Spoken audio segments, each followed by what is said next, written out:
ઓમ ગમ ગણપતયે નમઃ. ઓમ એં સરસ્વત્યે નમઃ. આગળ આપણે જોયું કે જીવ જ્યારે મનુષ્ય શરીરમાં પરમની પ્રાપ્તિનો અવસર મળવા છતાં એ દિશામાં ચાલતો નથી, ત્યારે તે અધમ યોનિઓમાં જાય છે. આ અધમ યોનિમાં જવાનું કારણ બતાવતા ભગવાન કહે છે, ત્રિવિધમ નરકસ્યેદમ દ્વારમ નાશનમાત્મન કામ ક્રોધસ્તથા લોભ તસ્માત એતત્રયમ ત્યજેત. નરકના 3 દરવાજા છે: કામ, ક્રોધ અને લોભ. આ 3 આત્માનો નાશ કરનારા છે. માટે કામ, ક્રોધ અને લોભ એ ત્રણેયનો ત્યાગ કર. ભોગોની તરફ વૃત્તિઓનું હોવું એ કામ છે. સંગ્રહની તરફ વૃત્તિઓનું હોવું એ લોભ છે. અને જ્યારે આ બંનેમાં વિઘ્ન આવે છે, ત્યારે ક્રોધ આવે છે. કામ, ક્રોધ અને લોભ એ ત્રણેય મનુષ્યનું પતન કરવાવાળા છે. જે લોકો પોતાની ઉન્નતિ કરવાને માટે આ ત્રણેય દોષોને હિતકારી માની લે છે, તેમનું પતન થાય છે. અને તેથી ભગવાન આ ત્રણેયથી મુક્ત થાય તેની મહત્તા બતાવતા કહે છે, એતૈર વિમુક્ત કૌન્તેય તમોદ્વારે સ્ત્રીભિર્નર આચરત્યાત્મનઃ શ્રેયઃ તતઃ યાતિ પરામ ગતિમ. હે કૌંતેય, આ 3 દ્વારોથી જે વિમુક્ત થઈ શકે છે, તે પોતાના આત્માનું શ્રેય કરી શકે છે. તે જ પરાગતિને પ્રાપ્ત કરી શકે છે. જ્યારે નરકના 3 દરવાજા કામ, ક્રોધ અને લોભને તોડી પાડવામાં આવે છે, ત્યારે સાધકને માટે મુક્તિનો માર્ગ સ્પષ્ટ થઈ જાય છે. એ માટે સાધકે પોતાની સાધના તો ચાલુ રાખવાની જ છે, સાથે સાથે કામ, ક્રોધ, લોભમાંથી મુક્ત થવા માટે પણ પ્રયત્ન કરવાનો છે. ઘણી વખત સદ્ગુણો અને દુર્ગુણો સાથે રહે છે.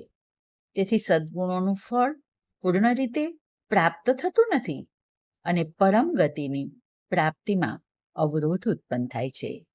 અને તેથી જ ભગવાન આગળ કહે છે, યહ શાસ્ત્ર વિધિર્મૃત સૃજ્ય વર્તતે કામકારત ન સ સિદ્ધિમવાપ્નોતિ ન સુખમ ન પરામ ગતિમ.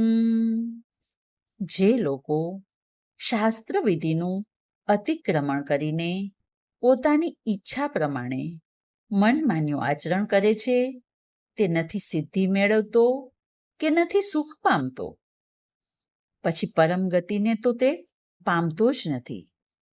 જેના અંતરમાં દુર્ગુણો, દુર્ભાવો પડેલા છે અને બહારથી તે ત્યાગી તપસ્વી બની જાય છે. જેના ત્યાગમાં રાગ અને આસક્તિ હોય છે, તે આગળ જતા અંતઃકરણની શુદ્ધિરૂપી સિદ્ધિ કે સુખને પ્રાપ્ત કરી શકતા નથી. તો તેને પરમગતિ તો મળે જ કેવી રીતે? અને હવે આ અધ્યાયનો ઉપસંહાર કરતા ભગવાન કહે છે, તસ્માત શાસ્ત્રમ પ્રમાણમ તે કાર્યાકાર્ય વ્યવસ્થિતૌ જ્ઞાત્વા શાસ્ત્ર વિધાનોક્તમ કર્મ કર્તુમિહર્હસી.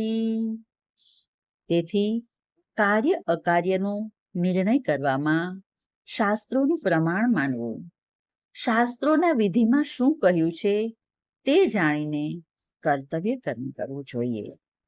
અહીં ભગવાન સ્પષ્ટ કરે છે કે જે પોતાનું કલ્યાણ ઈચ્છે છે, તેમણે શાસ્ત્રોના આદેશની ઉપેક્ષા ન કરવી જોઈએ. વેદો અને શ્રુતિનો આદર કરવો જોઈએ. શાસ્ત્રએ જે કાર્યો કરવાનું કહ્યું છે તેનો સત્વરે સ્વીકાર અને છોડવાનું કહ્યું છે તેને સત્વરે ત્યજી દેવું જોઈએ. મનુષ્ય જીવનની સાર્થકતા એ જ છે કે તે શરીર પ્રાણોના મોહમાં ન ફસાઈને કેવળ પરમાત્મા પ્રાપ્તિના ઉદ્દેશ્યથી શાસ્ત્રવિહિત કર્મ કરે. આ સાથે જ 16મો અધ્યાય અહીં સમાપ્ત થાય છે. ઓમ તત્સદિતિ શ્રીમદ્ભગવદ્ ગીતાસુ ઉપનિષત્સુ બ્રહ્મ વિદ્યાયામ યોગશાસ્ત્રે શ્રી કૃષ્ણાર્જુન સંવાદે દેવાસુર સંપદ વિભાગ યોગો નામ ષોડશોऽધ્યાયઃ. હરિ ઓમ.